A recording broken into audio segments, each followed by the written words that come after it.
এই মুহূর্তে যে খবরের দিকে নজর রাখবো, পশ্চিম মধ্য বঙ্গোপসাগরে জোড়া ঘূর্ণাবর্ত নিম্নচাপে পরিণত হয়েছে এবং সকাল থেকেই যে ছবি দেখতে পাচ্ছি যে শহর কলকাতা তো বটেই, বিভিন্ন জায়গাতেই বৃষ্টি শুরু হয়েছে। উত্তর দক্ষিণবঙ্গের কিছু জেলাতেও অতি ভারী বৃষ্টির সম্ভাবনা রয়েছে। সকাল থেকেই মেঘলা আকাশ এবং বৃষ্টি। তাপমাত্রা কিছুটা নিম্নমুখী হবে এমনটাই কিন্তু বলছে আলিপুর আবহাওয়া দফতর। সকাল থেকেই বৃষ্টি শুরু হয়েছে কলকাতায় আজ এবং আগামীকাল মাঝারি বৃষ্টির সম্ভাবনা। শাশ্বতী রায় আমাদের সঙ্গে টেলিফোনে রয়েছেন প্রতিনিধি, আরো বিস্তারিত জানবো। শাশ্বতী, কেমন থাকবে আবহাওয়া? বৃষ্টি কিন্তু জারি থাকবে শুক্রবার পর্যন্ত। সেক্ষেত্রে আজকে দক্ষিণবঙ্গের সর্বত্রই ভারী থেকে মাঝারি বৃষ্টির সম্ভাবনা জারি রয়েছে।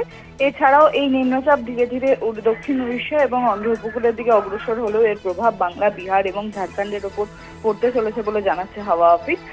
এর প্রভাবে শুধু দক্ষিণবঙ্গ নয়, উত্তরবঙ্গের একাধিক জেলাতেও ভারী বৃষ্টির পূর্বাভাস রয়েছে। সেক্ষেত্রে আসামের দিকে একটি ঘূর্ণাবর্ত অবস্থানরত রয়েছে, তার প্রভাবও পড়বে উত্তরবঙ্গের ওপর, যার জেরে উত্তরবঙ্গের 3 জেলায় ভারী বৃষ্টির পূর্বাভাস ইতিমধ্যে জারি। তবে উপকূলবর্তী জেলাগুলিতে ঝোড়ো হাওয়া বইতে পারে 30 থেকে 40 কিলোমিটার বেগে এবং মৎস্যজীবীদের জন্য বিশেষ সতর্কতা রয়েছে সাগরে যাওয়ার ক্ষেত্রে। ধন্যবাদ তোমায় শাশ্বতী রায়, আমাদের সঙ্গে টেলিফোনে ছিলেন প্রতিনিধি।